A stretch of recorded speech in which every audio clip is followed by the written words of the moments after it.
Yeah. Okay, I've got my volume off, so there shouldn't be any feedback. Okay, so then you guys online can hear me? I hope so. Yes, Okay. yes, we can. See. Yes. If you Yes. guys have any problem hearing at home, let me know, okay? By chat. It's coming through great. Okay, take it away, my friend. Okay, just so you guys know, in case you don't know, I don't know what kind of work you do, but her most important job is as a volunteer at the Yes. Wolf Sanctuary. And she leads a lot of their tour groups. She's got one coming up tomorrow, day after Saturday. tomorrow, Yeah, Saturday is our first canid photo tour of this winter season. Winter is best for wolves. They have their winter weight fur, so they're pretty looking. In the summer, they're a little mangy and the light's terrible. So our first one is Saturday. Weather's supposed to be good. We do have a couple spots open, I do believe. And then the next one is December 1st, which is a Monday, tornado siren day, an attempt to get the wolves to howl. Yvonne was on our pilot program last year and it was a very successful adventure. Very cool. Just can't guarantee the sirens will go off because if it's cloudy, they don't turn them off, set them off, or that the wolves will howl, but it's a full 2-hour tour. So we'll do wolves and other animals as well. The line went away. What's that? Oh, wait, my line went away. Awesome. That's good. But today I'm here to talk about my trip to Slovenia and a little bit of Croatia. And, oh, did that come up there? I don't know, that's. All right. Oh, suddenly, there we go. All right, so I titled it, Who Knew? Because I signed up for this trip, it was a photo tour to go to Slovenia and Croatia. And I went because I wanted to go to this specific national park in Croatia. It's Plitvice National Park with all the waterfalls in Croatia. Been on my bucket list. And I have a bunch of friends I met on photo tours and we all kind of plug and play into different photo tours. And we were actually, I don't know, in some other country when the guy posted it. And I'm like, I'm going. So a bunch of us signed up for Croatia. I specifically for Croatia. I had no idea about Slovenia. Stunning country, absolutely beautiful country, nice people, very safe, had an absolute blast. So I'm here today to share with you a little bit about Slovenia. I'll go through, well, I'll pepper in a little bit of history. I'll do my best to pronounce things correctly, but I do not know Slovenian accent very well. And I'll share a few stories behind some of the photos. The other ones are just pretty photos and I decided to share. So a little bit about Slovenia. And so it used to be part of Yugoslavia and which started right after World War I, it joined and my little thingy here is over my notes. It joined the Kingdom of Serbs, Croats, Slovenians which later got renamed to Yugoslavia. And then I think all of us are probably a little more familiar with what happened in the 90s with the wars that broke out. And both Croatia and Slovenia declared their independence on June 25th, 1991 from Yugoslavia. And that's what started the war because they wanted to break away from Yugoslavia. And fortunately, like for Slovenia, it was a 10-day war and they were able to fend off the Yugoslavian army. So they didn't have much damage to their country. A lot of the other countries did. It was like a 5-hour drive over to Plitvice National Park. And one, you can see a change in architecture to more of a Eastern Bloc country. And you still saw the remnants of the damage of the war with a lot of empty homes, partially rebuilt homes, things of that nature. But Slovenia really came out unscathed. I was in Kosovo probably in 2007 on a mission trip, pretty decimated country. They fought for, quite a long time, but it's an extremely small country. I think you can get across it in like 3 hours. So it's a little bit smaller than New Jersey. And Ljubljana is the capital. To get there isn't necessarily too easy. Although Lufthansa from St. Louis, you can go from St. Louis to Frankfurt nonstop, and then from Frankfurt into Ljubljana, the capital, and a very nice city. Did not spend a ton of time there. But I do want to go back and go into the city because I think it's a very pretty city from some of the additional photos I've seen online. And so some of the places we'll visit today. So we got Lake Bled. Y'all may have seen some famous photos of a church in the middle of the lake there, very infamous photograph. Probably one of the few I had seen before I went to Slovenia. And again, one of those iconic photos that you see. So then we've got Rodovicia Triglava is a national park, a very large national park. We spent a lot of time there. I can't even begin to pronounce that lake. It's a glacier lake. And then the Soka Gorge. We were up and down the Soka Gorge along the river, which was just beautiful. And if any of you have been up to like Banff in Canada, Rocky Mountains up in Canada, their water is glacier fed, same blue color, like everywhere. And then Bovac, and then we'll go into Plitvice National Park in Croatia. And so I talked about it being a really safe country. So you fly into Ljubljana, it's like a 30-minute drive to Lake Bled, very close. And I don't know if my mouse will go yet. Ooh, where'd it go? I was staying right down here, and you can see Lake Bled here. So it's like a kilometer walk. And so I land in Ljubljana, take a cab to Lake Bled, check into my hotel, take a shower, and I'm a day early from the photo tour starting. So I talked to the woman at the hotel, and she's like, it's a kilometer walk, no problem. Put all my gear, my backpack on full of camera gear, my tripod, and take off after having about 3 hours of sleep on a plane. But I have vacation adrenaline. And so I do this kilometer walk down to here, and you can see it says the Garden Village of Bled. And I walk into this village, and it's just gorgeous and historic. And it was a weekend. I'm like, where is everybody? Like, there's hardly anybody around. And I'm like, you're 30 minutes from Ljubljana. Why are people not here on vacation? And so, and I'm walking around. And I think it was the next day in the morning, I get up and I actually start going this way. Well, over here's the big town. That's where everybody was. So I stayed away from that. I got my gelato and then went back. But this is a little village, very beautiful, little old historic village. So I kind of pushed it down there, and this is across the street from my hotel. So this is probably a 3 or 4 shop pano that I stitched together. So this is the start of my walk down to the lake. And some of these are just iPhone photos that I took along the way because my camera was in my backpack. And so this is the little road into Bled. So this is into the Garden Village, the non-busy side. Like I say, kilometer walk, not bad at all. And the weather was nice. What time do you do there? October. So it was just a year ago in October, probably late-ish October. Yeah. And so very, like I say, very quaint buildings, old historic, refurbished. They were in the middle of refurbishing some others.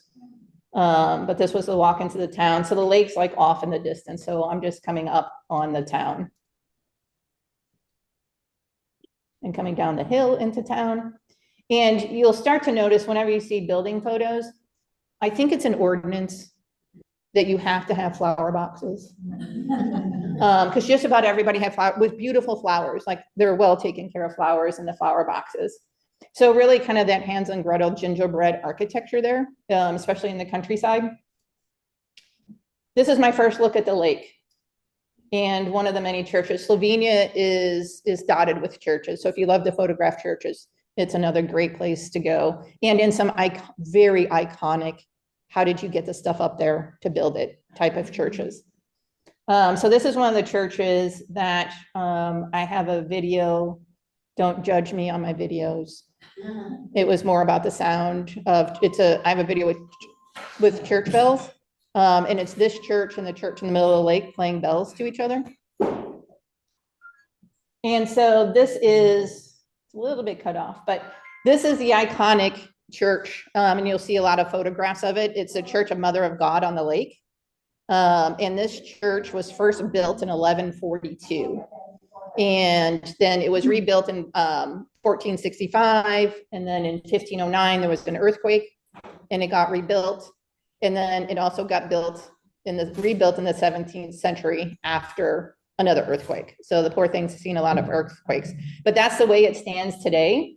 So you'll see, if you look online, tons of photographs of this church, different angles. One of my favorite spots. And I will say, you know, given like behind this church on the other side, because it's in the middle of the lake, and you can take boats out and go to the church. And I will say during the day, it is not beautiful church bells playing, it's tourists dinging the bell. And it's not beautiful, but so you can go out and visit. There's it's a 99 staircase up into the church, and you can take a tour. We did not go out onto the island. Is the lake always that calm, or did you just have really quiet? I got super lucky that day.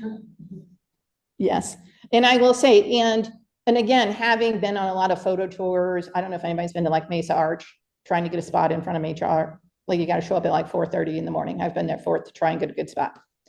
There's like me and one other photographer with a tripod, roaming around this big lake. So I was very surprised, especially given it is getting very popular. I'm a blue hour person. My favorite time to photograph. And I was by myself, and I'm like, I'm not going to, plus I had, again, not slept. This is the same day. And I'm like, I'm not going to stay out that late. Well, then it kind of got dusk. And then I'm like, well, I have to wait for the church lights to turn on. And then I wound up being there, I don't know, very late, and felt very safe. And again, I found one other person with a tripod at night. You know, both of us, another female, wandering up and down the lake, taking photos.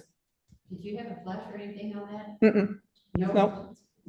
No. Now this is the next day after the group arrived in the photo tour. This is the next day, a different angle. You can see where the 99 flights of stairs are. You can see the one church way off to the right that I saw when I first approached the lake.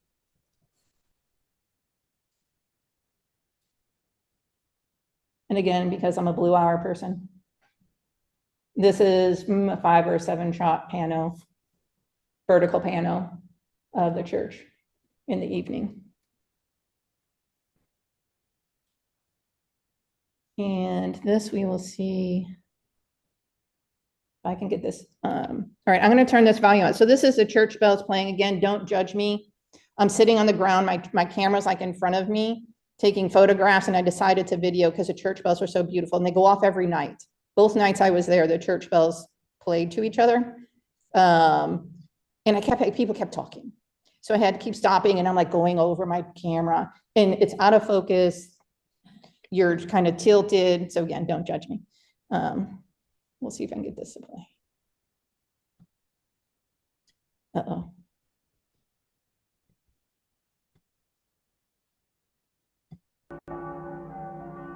Oh, it is not playing.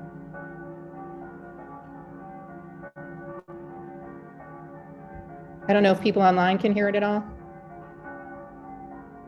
Yes, we can hear it. You can see how bad. Yes, I hear it. Oh, there it goes. It's on my computer. Yeah, can you? Hang on here.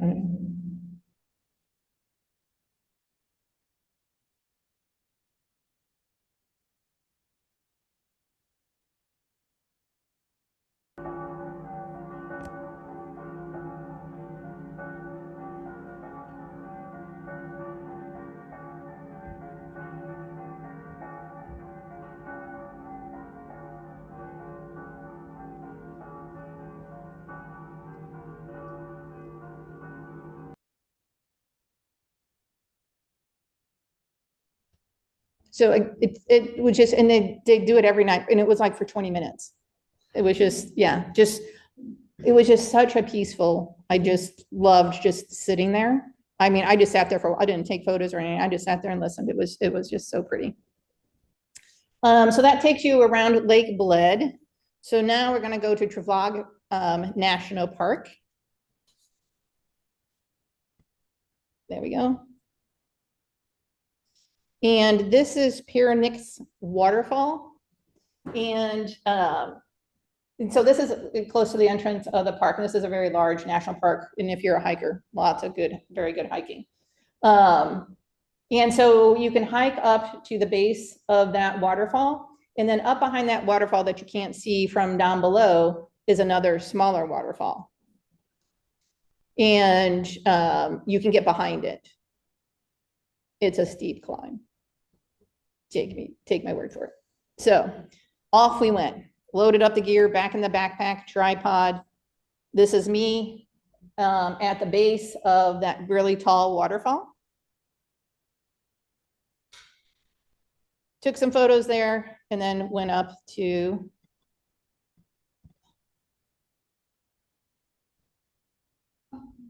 that is the smaller waterfall at the top. And it was a steep climb, and so steep in parts they like built in stairs for you to go up. So we all did have to catch our breath after a while. But and you can see kind of some of the water coming down, and you can see the blue. And that's how blue, like the water is everywhere there. And I'm going to turn this volume down a little bit.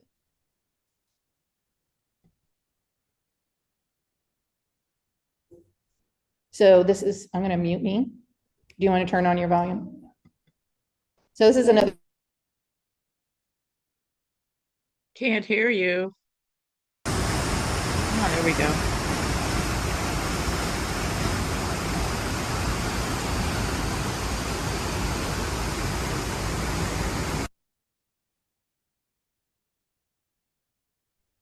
So that is us and one of the tour leaders trying to go behind the waterfall. It was pretty wet and actually very slippery and tricky to get to. But this is the photograph we were after, was that one. And very difficult because of the continued mist. It's you wipe lens, hurry up, take a photo, you know, type of thing. And so that's probably the most adventuring we did probably the entire trip and in that park. And so next we went into a medieval village. And this is Radolica. And it's a medieval village town, dates back to probably the 14th century, did a lot of commerce and is the beekeeping capital. Slovenia is known for beekeeping. I actually brought home a giant jar of honey from our leader over there. His family did beekeeping, and his son was working the honey. So we went and bought a bunch of honey from him, and it was aged in oak. Like that's how much they liked it. And I'm very sad that I'm out. But this is, you see here, this, it's kind of like a restaurant lecture. So we did eat there. If you go to Slovenia, I highly recommend the mushroom soup. Excellent. Mushroom soup, but it's also gingerbread factory and some of the oldest gingerbread in the country. And they've been doing it for over 100 years. They've been making gingerbread there. And so this is when you go into the store, you can buy the different gingerbreads. And they even have a gingerbread that's probably, I think a piece that's, I think over 70 years old. Obviously you don't want to eat it. And so the restaurant and the store is on the main floor, and then you can go into the basement and you can go on a tour of where they make all the gingerbread. And so this was the young woman who told us the stories and showed us how they make the different gingerbread. That's their 70-year-old oven that still makes the gingerbread. It was quite fascinating, very fascinating. Did you bring some home? Yes, I did. Did you eat? No, some of it you can't eat. Yeah, so, and I always get Christmas ornaments wherever I go when I travel. So I brought home Christmas ornaments, and we did buy the edible kind. That lasted like a day because it was and I like ginger cookies. Oh my God, it was so good. It was so good. But I just loved roaming this town, just, you know, for the architecture. And again, because I think it's an ordinance, you have to have a flower box. But just lots of really quaint vignettes in the town. And I'm not sure, that might be the gelato place. Do you see many cars? In this area, cars weren't allowed through here, through the old town. So you could walk freely, and it was a big kind of open area, yeah. Okay, so I like doors. I did a bunch in Kosovo, and they had just a lot of interesting doors here. Now, not all of these are from this medieval village. Some they're from Bled and a few other places, but they were my favorite door photos. And I just find the architecture fascinating, and they're dead flowers. I loved the light on the staircase, and I think that was going up into a church. And this one on the left, it's like one of my favorite photos. I just love the door there. And that one was I think that was in Bled somewhere.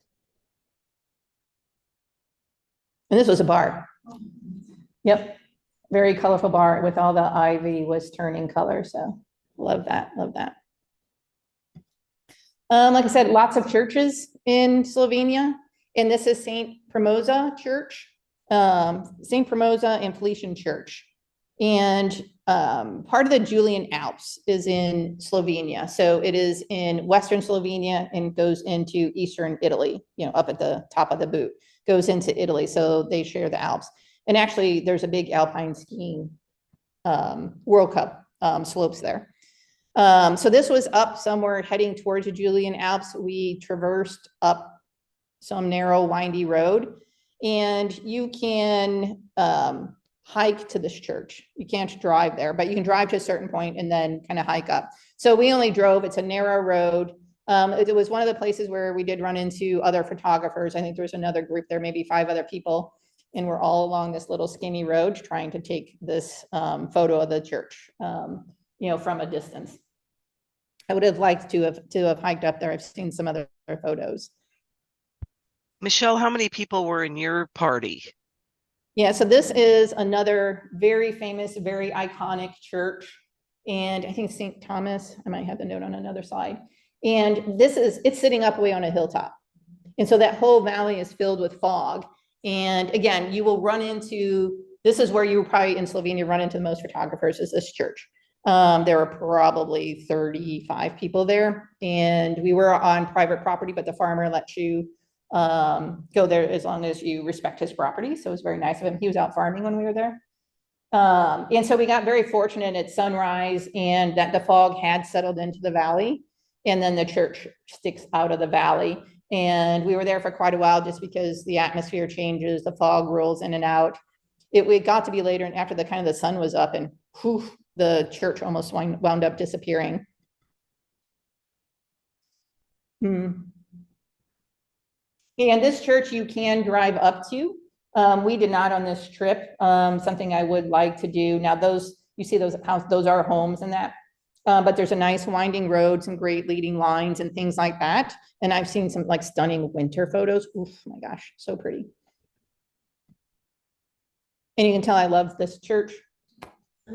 And so this is after the sun came up a bit. And again, that's the Julian Mountains, Alps in the background. And I love black and white. I am a black and white. Most of my photos hanging in my house are black and white. Michelle, how many people were in your photography work? There were 7 of us. Oh, wow. Yeah, plus the leader.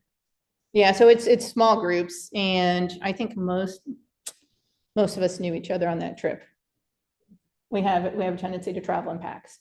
So we're headed to Portugal next fall. Yeah, so yeah, something, and again, I will go back to Slovenia. It was just so beautiful. I love to do the drive up here. Now this is this Bonažanik, and again, I'm not sure, my Slovenian is not that great. It's a lake, and this is kind of the entrance to the lake, and it's a glacier-fed lake. And again, the weather wasn't the best that day, raining on and off, but at least we did have some cloud structure. And this is the other, I think I'm actually on the bridge from the church looking out, and one of the tour boats was coming in. There is a mountain back there, but it's behind the clouds. And so this is Bobek. And we had a really rainy day going into Bobek. And so we wound up really not shooting that day because it rained so hard. And I think we all just hung out and edited and things like that. And then the next morning we were leaving to go to the Scotia Gorge. And I woke up and peeked out the window. And I'm like, I see clouds and I see sun. I'm out of here. I'm not going to breakfast. I am one of those photographers. I will miss breakfast. I will do, if I see light, I'm gone. And so out I went.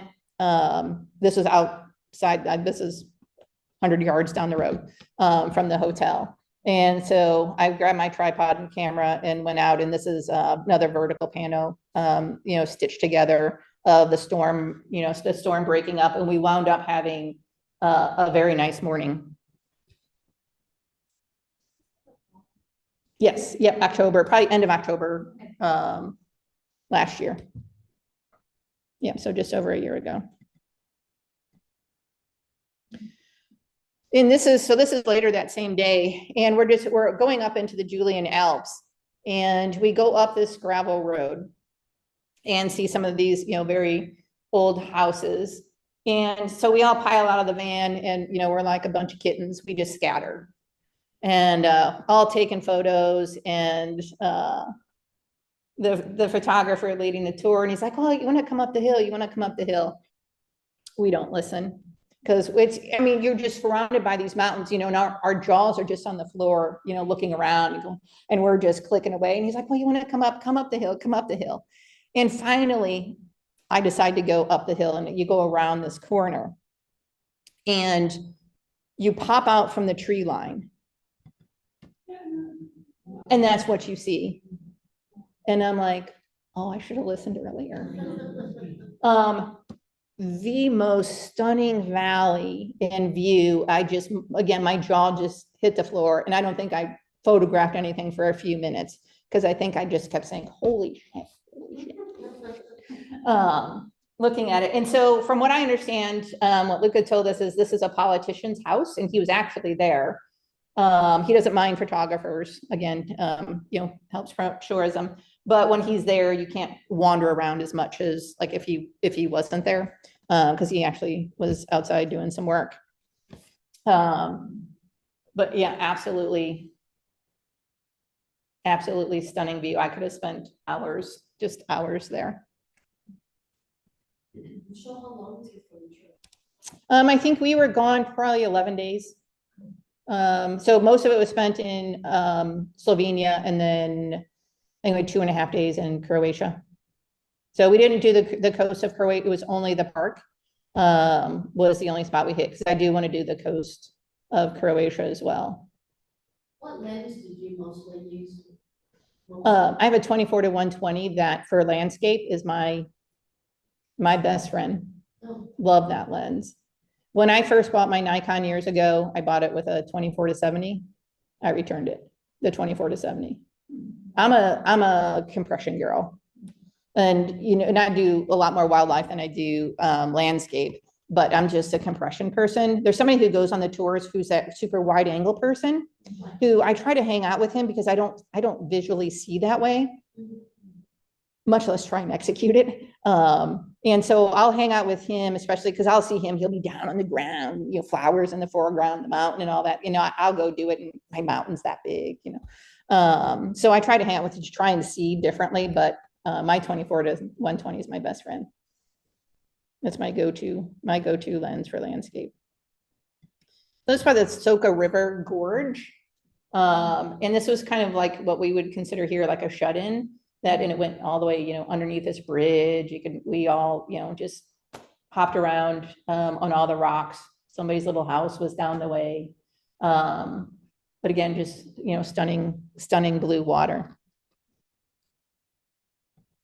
And so as we're kind of traversing the Julian Alps, we pull over at this little pull off, and I'm thinking, okay, nice view. So I snapped the photo. And then we went to go in this one, if you want to turn sound on yours, it's a video.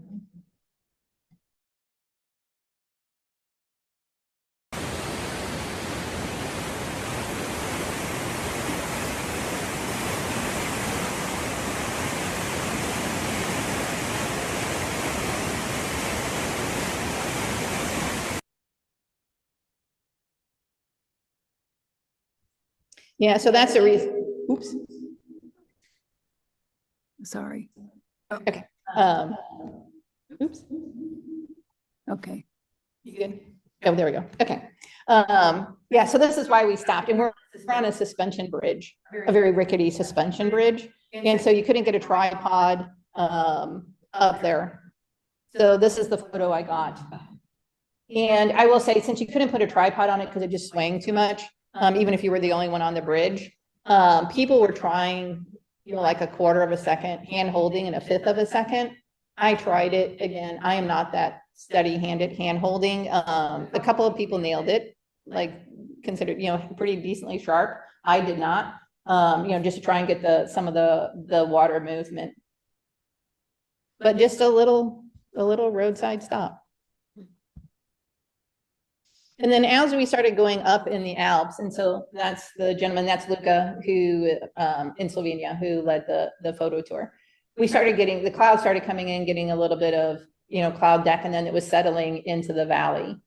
And the river is down there. This was the day it was not blue because it had rained the whole day before, so it was a little brown and muddy down there. But once we got up into the Alps, it was fun with fog. And there were a couple of times that we went up into the Alps and it wound up being foggy, and we just had an absolute blast with the fog. Oh, man. Stunning. And on the way over today, I'm like, ooh, fog. Nighttime fog. So great.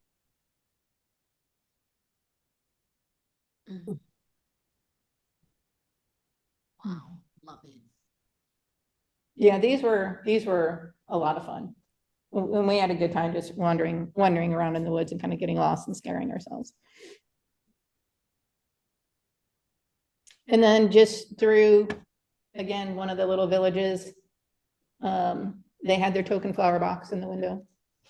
One of the smaller little flower boxes, but.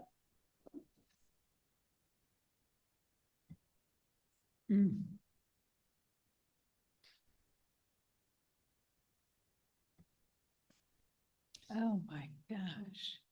So we are now in Croatia. So like I say, it was a 5-hour drive from, I can't remember where we left from, into Croatia. And again, once you could tell when you crossed the border, because the architecture changed. Again, it got a little bit more like an Eastern Bloc country. Some of the housing that you would see in Russia, apartment complex, I would say probably a little more impoverished because we were in the countryside.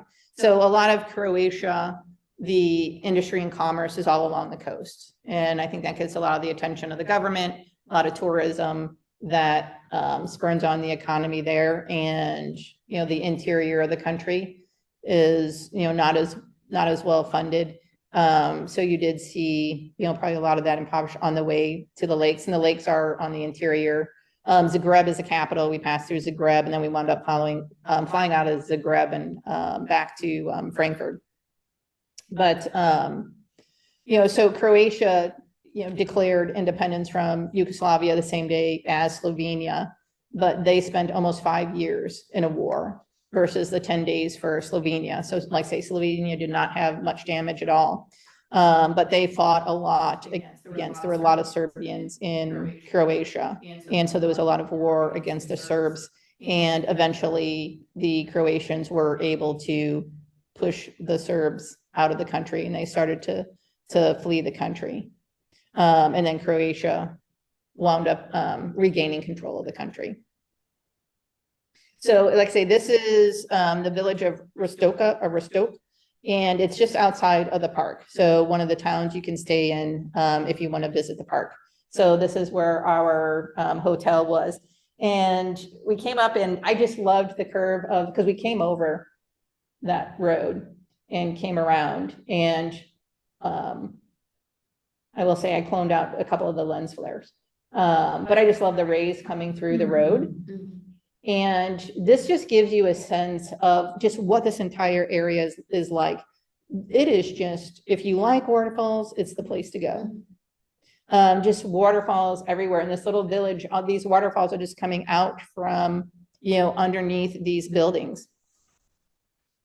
Unbelievable. And so this is not looking into the sun, looking the other direction. So you can see all of this, and this is a little village up there. The waterfalls are just coming out from underneath.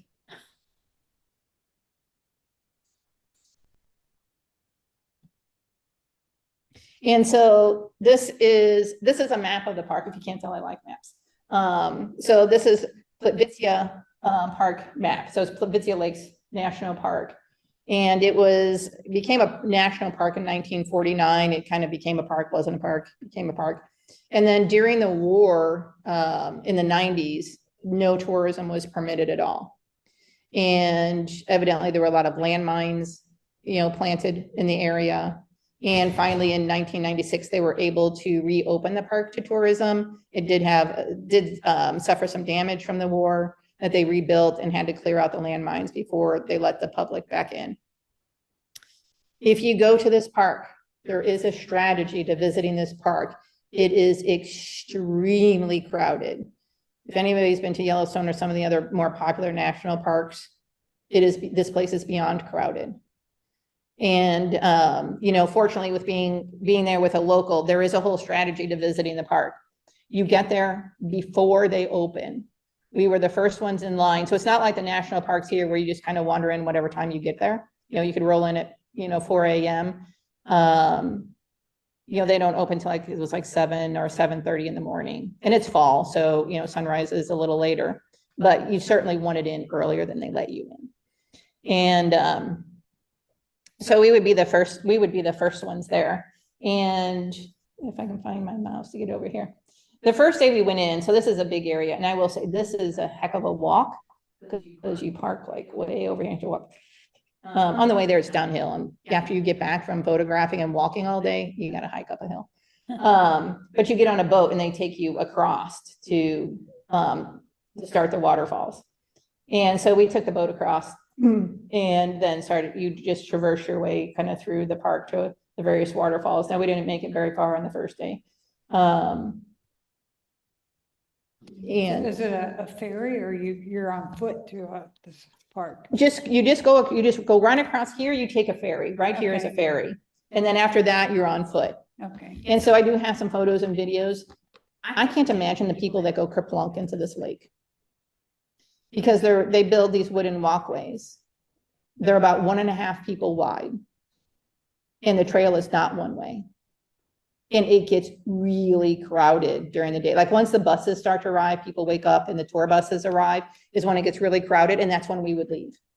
So we get there 7 or 7:30 and shoot till maybe 9:30 when it get crowded. And if you get into the park, deep into the park, the crowds don't catch up with you till a little later.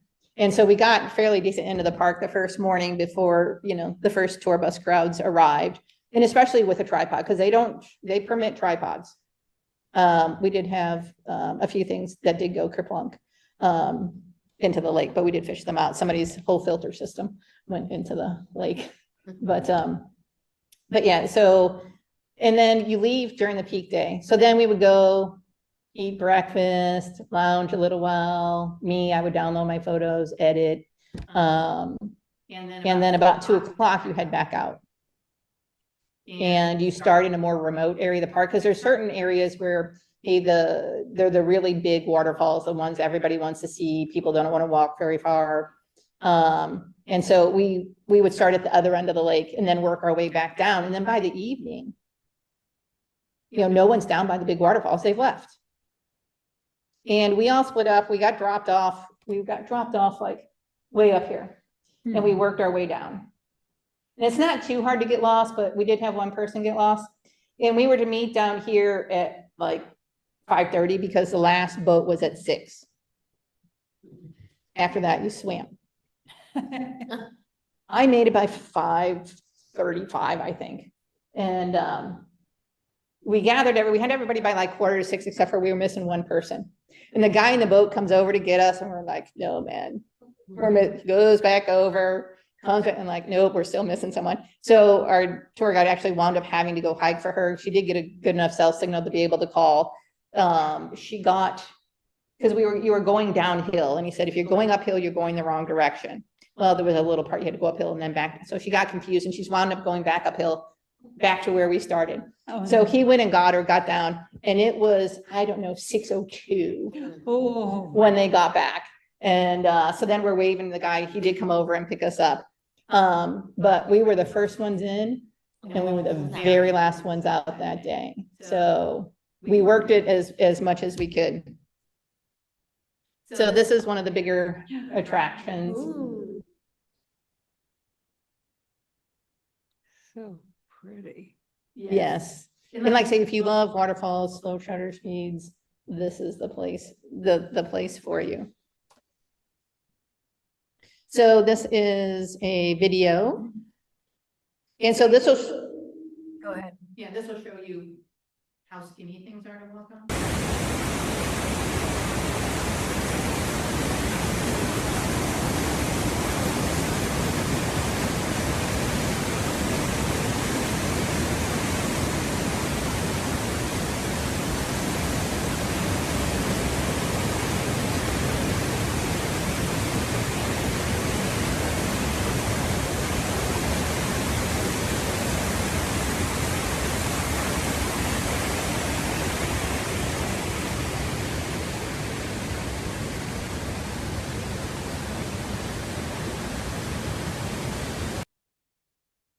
Wow.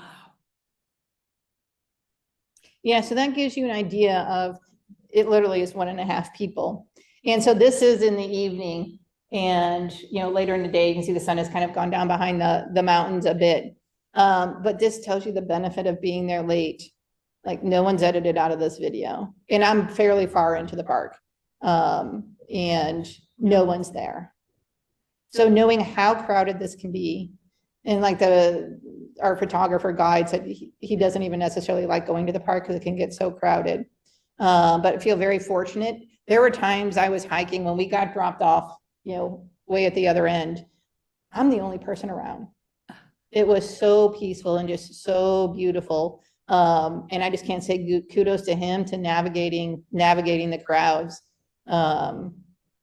And so from this video, at the top of that walkway, once I reached the top, that's the photo. Oh my gosh. So all the water, they just kind of go down, and you can see the lake down there, and then one of the mountains in the background. Oh my gosh. And so you can see, there's my mouse. So, because you can walk through all of this. The trail I was on is right here, going up this hill. And so in this brush was where all the waterfalls are, another level of the lake. But you came around because there's a little trip behind these bushes. There's like a trail through here, and it comes around. You can see part of it down here. Oh my.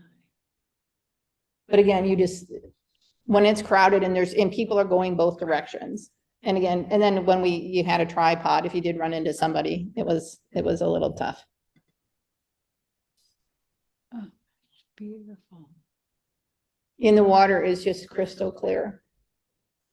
And so the water will be various colors of kind of green and blue, just based on, you know, the mineral deposits that are there at the time. I think it's a lot of limestone and calcium carbonate that causes some of the coloration, but it will vary based on what types of minerals and how dense those minerals are in the lake. So it would vary from blue to just beautiful different emerald green shades and extremely clear water. And that was the one thing in general in Slovenia, was some of just how clear and clean the water was.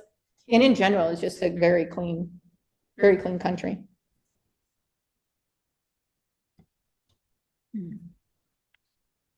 Just a little waterfall coming out the side of the hill. No biggie. This one's my favorite waterfall. So this is in the morning. This is shortly before we decided to leave. So I will tell you, there's one person I photoshopped out of this photo. it wasn't too crowded yet, and we had some really nice light kind of coming across, putting those beams across the waterfall. But I just loved how it kind of drags down on the moss and the walkway. This is where also one friend of mine lost her filter set in here. And then some nice lady came along with an umbrella that had a hook on it, is how we got it out, because it was about 6 foot deep. And so this is the same waterfall, just in the it went back in the afternoon. So when we went back in the afternoon, when we were all kind of heading on the way out, so you can see kind of the different light and a little bit, I was at a little bit different angle. I don't know that it has a name, but it's my favorite waterfall. Oh, beautiful. Mm-hmm. Yeah. So, and everything, when you walk through this park, there's I think when you first start out and towards the end, coming out, depending on how you hike it, you know, you might be in the woods on a trail. Otherwise, the majority of the time, you are on these wooden boardwalks over the water or over some type of water.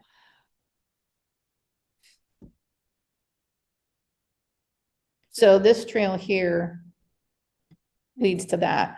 Oh, my gosh. If you had a bird on there, that would just be. Right. Wouldn't be beyond me to sit there and wait either, as much as I sit around and wait for wolves to do something. So, and then we're gonna come to my favorite 3 photos of this park. And so I saved them for last, and probably some of my favorites of the entire tour. And so if we go back, let me go back to just because I'm a map person. And so we had taken a couple times, you know, we'd taken the ferry over. So these next photos is from over in this area. And this map is not to scale or any type really close resemblance. I wouldn't actually follow it. But so this is you can see a river here and a really high waterfall, and it's in another series of kind of waterfalls. These are not waterfalls. Those are, yeah, it's the cliffs. But these are all waterfalls. And then there's City Park right here, not a long walk. This was a bear on the way out, because it's all uphill coming from the ferry up a hill. This was a nice, easy walk to the overlook to see this particular area. And then you take a switchback down, which was much easier on the body, because some folks really got fatigued from it. Like say it was with gear and stuff, a tough climb out, and we got a little warm in our layers. Much easier on the body to go down the switchback and back up, because it was a much easier grade, and kind of take you in beautiful views on the switchback. So go back to my favorite photos. Oh. So this is me. So down from above, you see that cliff in the background. There's the big overlook there. And then kind of over on this way, the switchback comes down. So I'm down in the big waterfalls. And again, it was kind of misty that morning. The clouds were kind of coming and going and just dropping a mist of rain. A little challenging to try and keep the lens clean. But it would ebb and flow in front of these waterfalls. And then the sun was coming out and shining through that mist. And so it just made for some very magical moments. Oh, beautiful. And so probably one of my faves is this one. And then why I came to this park and the photo I had to get coming to this park. Oh my gosh. So that's the overlook you walk up to. Oh my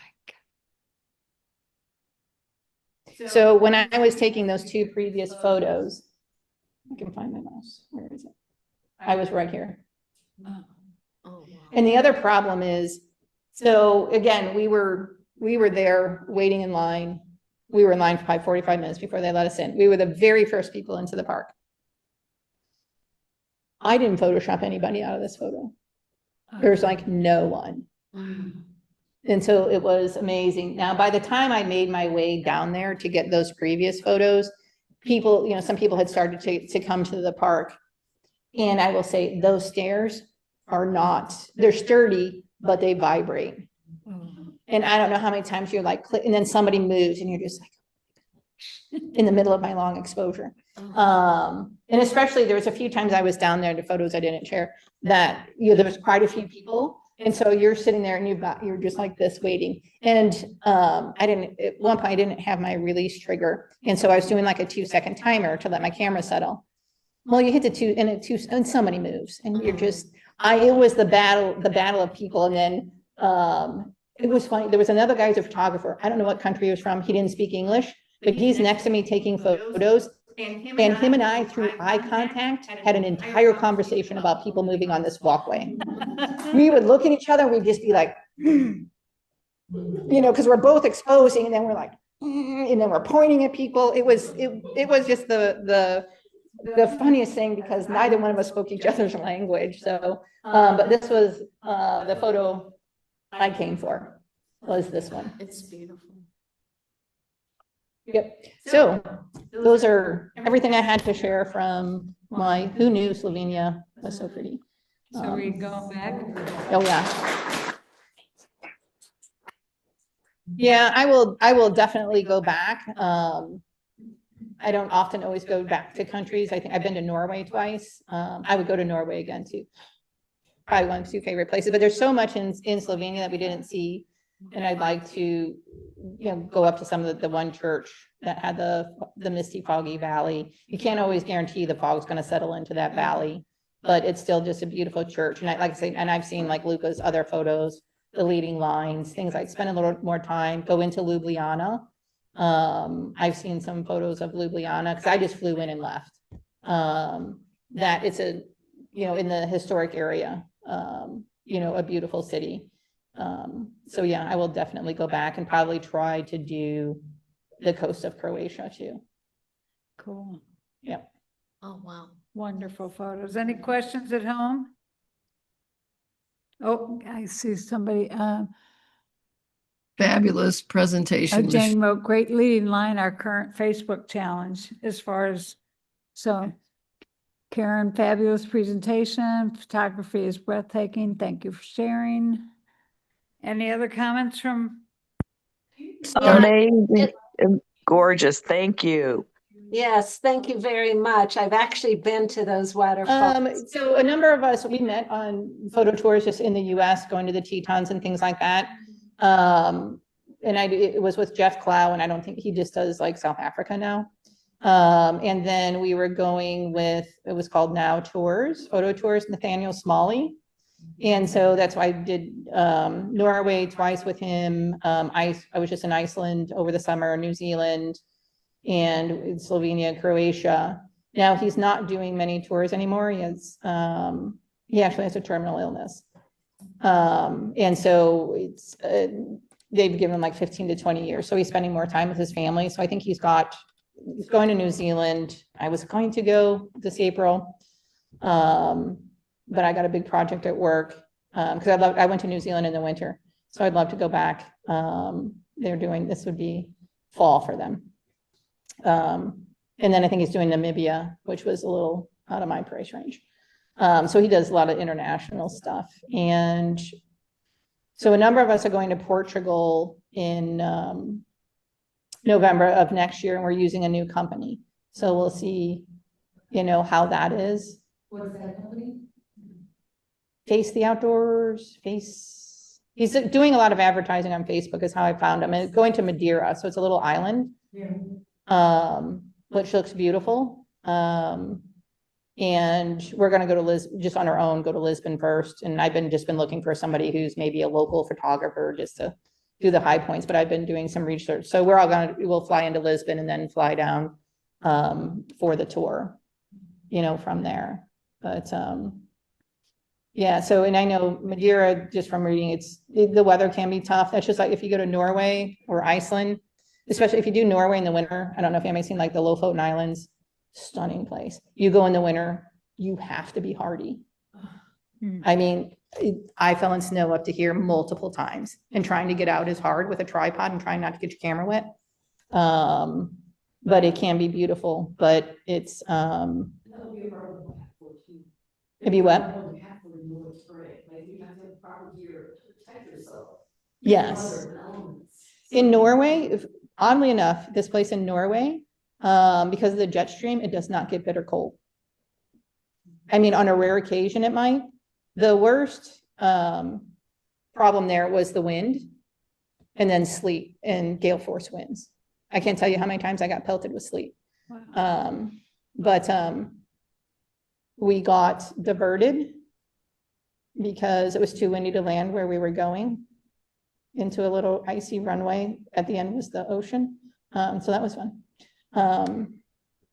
But yeah, so you have to be hard if you go to Norway in the winter, but I do highly recommend Norway too. Love it. The people, and the food. We were up in the Arctic Circle. Food was fabulous. Absolutely fabulous. Especially for being in the middle of nowhere. And it wasn't just fish. It was just, I've had some of the best lasagna ever. Up in the Arctic Circle of Norway, so. Being a wildlife photographer, did you capture any wildlife on the trip? No, didn't really see a lot of wildlife. And I've gone a number of the landscape tours and not brought my wildlife lens, and I regret it. Like going to Portugal, again, it's a landscape, but I'm gonna bring, and again, being a compression person versus I don't necessarily like landscapey, I don't see wide angle that well. I'm gonna bring my long lens. Like in Iceland, I just kicked myself for not having my long lens. Like with the icebergs in the lagoon, to be able to kind of zoom in on things, mountains off in the distance and things like that. I really wish, there's a couple of trips I really wish I had brought. It just doesn't fit well in my Pelican case, but it can go in my check So bag. do you generally travel with just the 24 to 120? Yeah, my 24 to 120, 70 to 200, Okay. 2 bodies, filters, things like that. So usually I try to get it all to fit in my Pelican. It doesn't usually all fit, and then it'll go in my carry-on. I've gotten it down. I travel a lot for work, so I'm pretty efficient, and I will forego clothing for gear. Half my suitcase, my big suitcase, is hiking boots and gear, crampons, my tripod head, all that kind of miscellaneous stuff for my camera equipment. And because I always bring my laptop because I have to download right away. I edit photos. I like to post on Facebook while I'm gone. Yeah. Yeah. If I take take it apart, it'll fit in my big suitcase caddy corner. And then all my t-shirts and stuff just get rolled up around it. I've got it down. I know you'll see me wear the same things every photo tour because I've got the packing down to an art. Like Norway was a little tough just because they were big puffer coats and things like that. I'm going to Yellowstone in the winter. So that'll be another tough pack job because it will be cold there.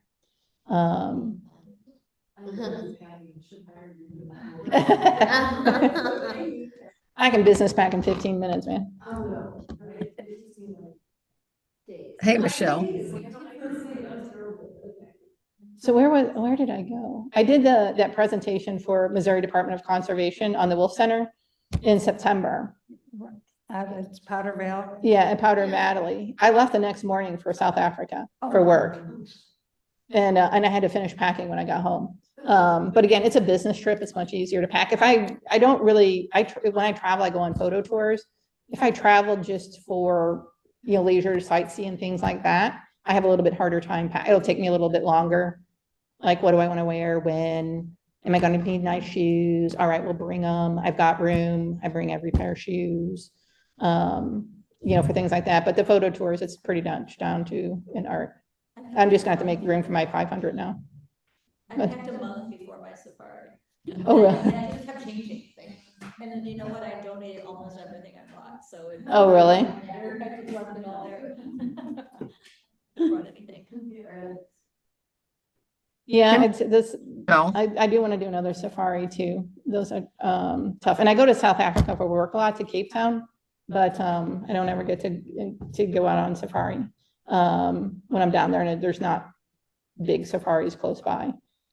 But someday I may parlay my company paying for my flight down there into a flight hopper over somewhere to do another safari, because that was very. What kind of work do you do? So I run an IT help desk Oh. so it's an outsource for law firms around the world. Oh.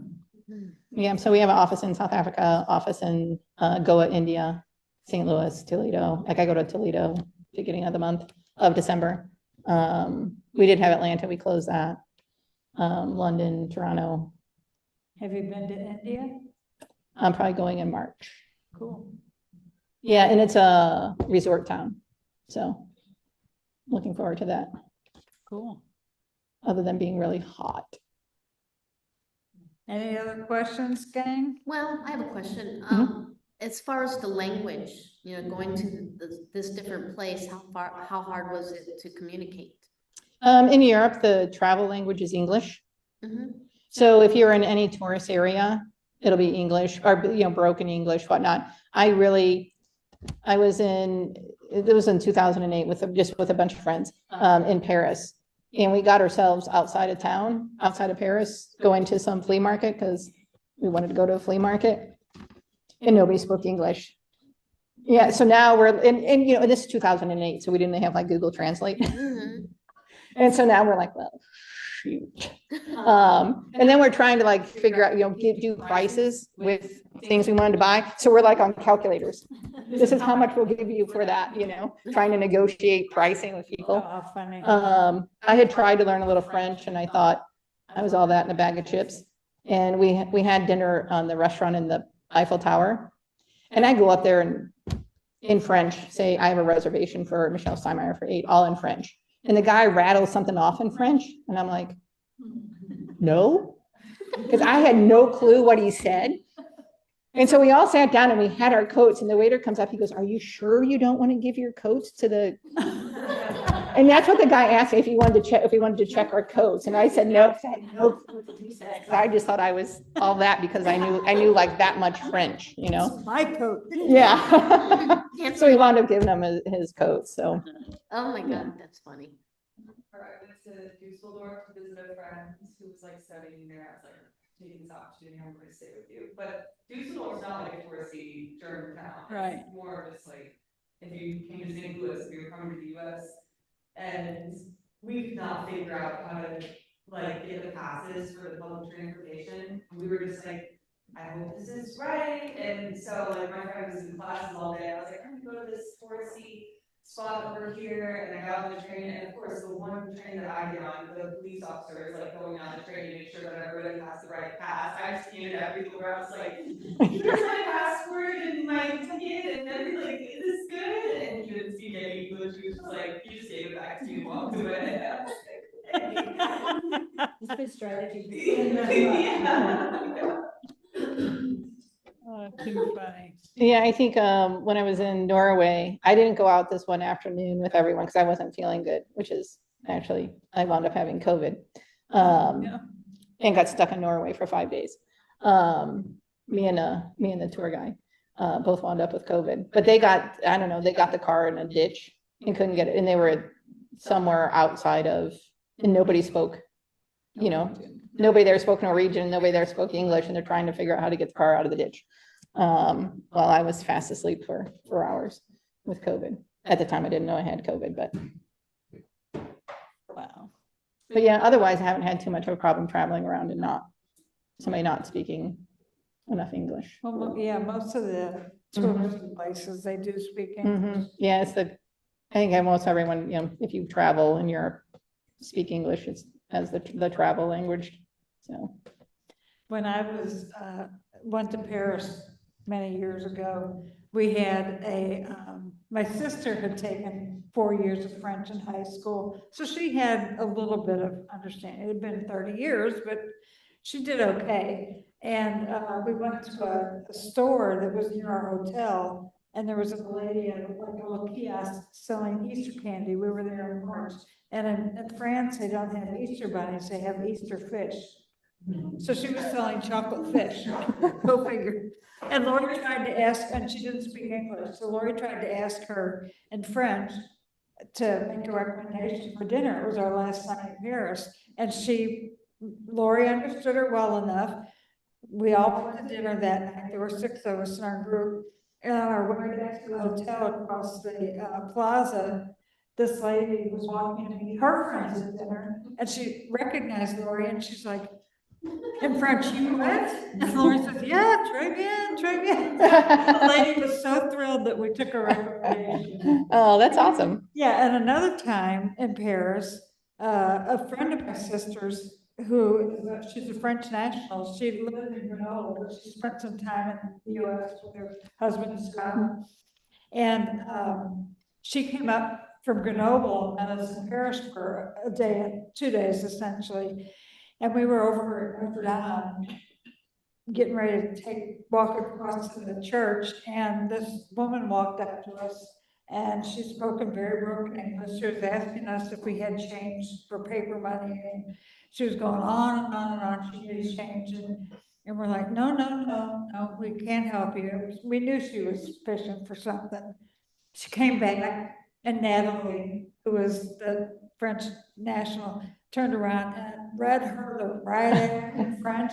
The one thing I remember from French in high school was maintenant, which means right now. Maintenant, maintenant, like get away, maintenant, right now, get away. And the girl walked and turned around and ran off and never came back. And Natalie says, she was trying to see where we had our money. She was a gypsy is what Natalie called her. And that's what they do in Paris. I know Lonnie had an experience in Paris. Oh, really? Too. Yep, it happens.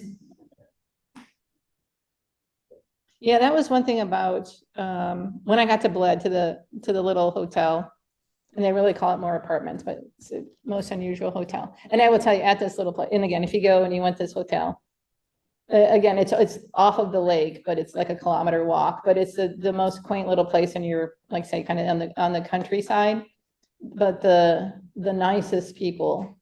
And she made like homemade sausages one night, a blood sausage, some other sausage things, in shots of some alcohol. That and a friend of hers was there who really didn't speak a lot of English, but again, it was just a lot of back trying to understand. And if you didn't drink, it wound up being an evening. Yeah, it was a lot of fun. But it's Ljubljana, I felt very safe. Because I asked her, I'm like, am I like, okay? Because like I'm through like the countryside, like there's nothing around. Right. And you saw it was a little narrow road. Every once in a while you might come up on a farmhouse or something. And she's like, oh, no, you'll be fine. And again, like I say, I didn't plan to stay out to dark because again, I wasn't sure. And I'm by myself because my friends hadn't arrived yet. And I got in a day early, which I always do just in case there's flight problems. And then I wound up, I didn't end up walking back to like 9 o'clock at night, and it was past dark. And I ran into a couple people who were, I think, because there was a couple little inns around there that, you know, kind of that were walking back and forth from dinner and things like that, but felt very safe. That's good. Very good. Any other questions? Nobody online? Okay. Excellent. Thank you. Wrong, by the way. It is not 9:45. I was gonna say, I didn't think I talked that long. No, it's 7:45. It's 2 hours off. Well, thank you so much. All right, well, thank you. We have a nice turnout. We've got 1, 2, 3, 4, 5, 6, 7 online. Oh, awesome. So we have. Wow, very nice. Well, thank you. Thank you, guys. Well, it's a very good presentation. Yep. I don't tend to see the larger scale. Mhm. So, and other photographers have shared their pictures too, and it's, you taught me, you know, to be open to step back and maybe take a look at the big picture. Like on the trip that we took together. Yeah. It's like a challenge, you know, I'm like, Holly kept saying, well, be sure to get the background, you know. Uh-huh. And I'm like, I don't see things that way, so it just helps me. Mm-hmm. Different perspectives, you have different perspectives. And that's, lenses and not yeah. always have, like, a zoom lens And that's what I like about the photo tours, Mhm. is because everybody sees it differently, and especially the group I'm with is learn from each other.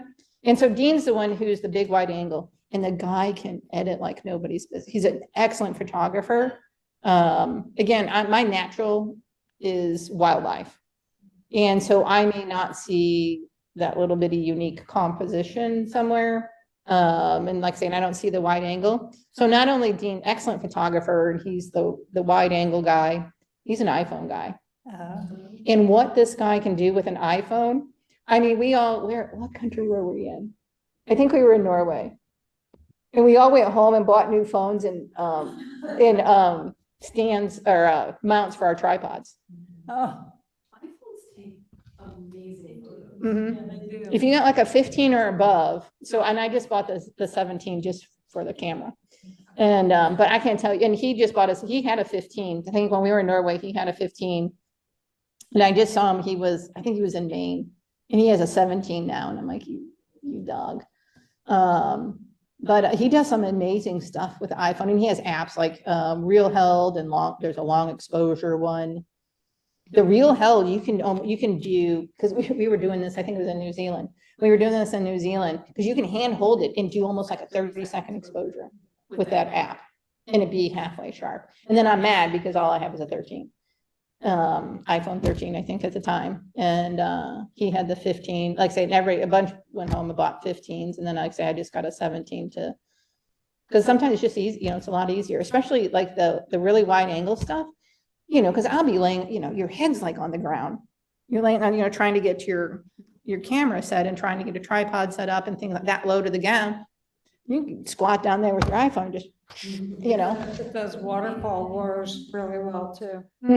Yeah, when you do the live view The and then live change it, shot. yeah. Yeah, the long exposure, yeah. And then I can see just how bad I am at standing still because it crops to adjust for your poor standing still.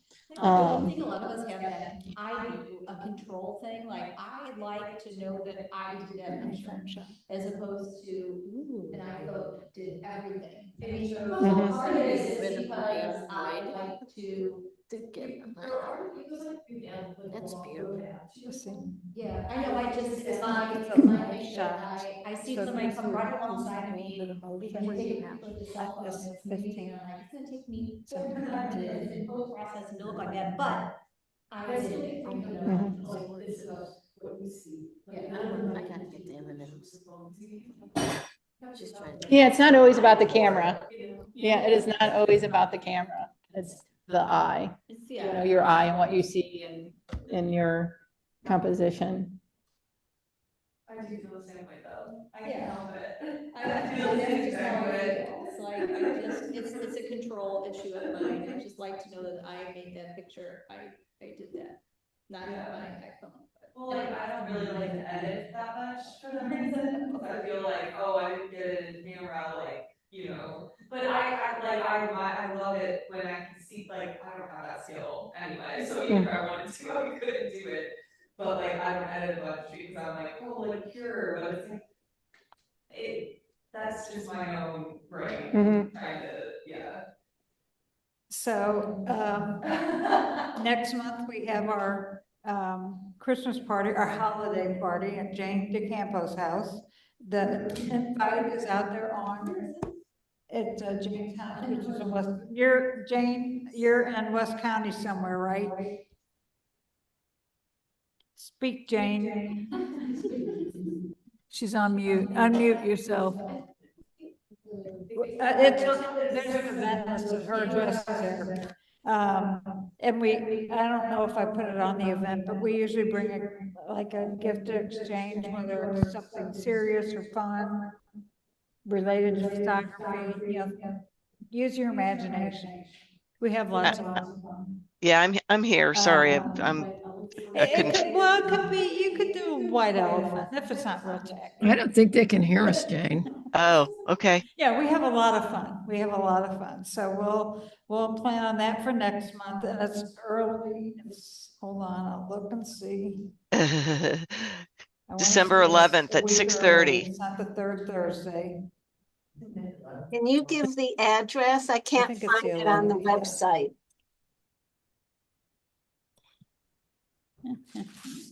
I'll post. I have an invite. I'll It's, post. December 11th. It's a Thursday. Thank you. Hey, Spadina Yvonne. Place in Baldwin. Yo. And also, if you've got pictures of the Florissant Performing Arts Center, you need to pick them up in the Good next idea. year or two. If you had pictures that hung at that show. And in January, we got Fear. New Year, new fears. So let's, this will be a group discussion. If you have any photography fears, let's talk about them and come up with some solutions, whether it's. Yeah, I think it would be interesting. And then we don't have anything for February yet on the calendar. We have something planned. I just don't have an event listed yet. I think that's one that Holly said, come up with, the do not enter, that kind of thing. She put a thing out there, but we didn't make it an actual event yet. So I'll post that information. So. Well, oh, that's a good question. Yeah, it will be potluck. Jane, when you get a chance, put something out there on the event about what you like, how you'd like people to contact you regarding food and stuff like that. Food and refreshments, drinks possibly. So we're pretty low key group. Okay, sounds great. Excellent. Sounds great. Okay, that should do it. Thank you so Awesome. much. Yep. Thank you. Good job. Stop recording. Hi. My name is Ingrid. Hi, Ingrid. Hi, I just wanted to come and talk to you. Start with images. Yeah. So,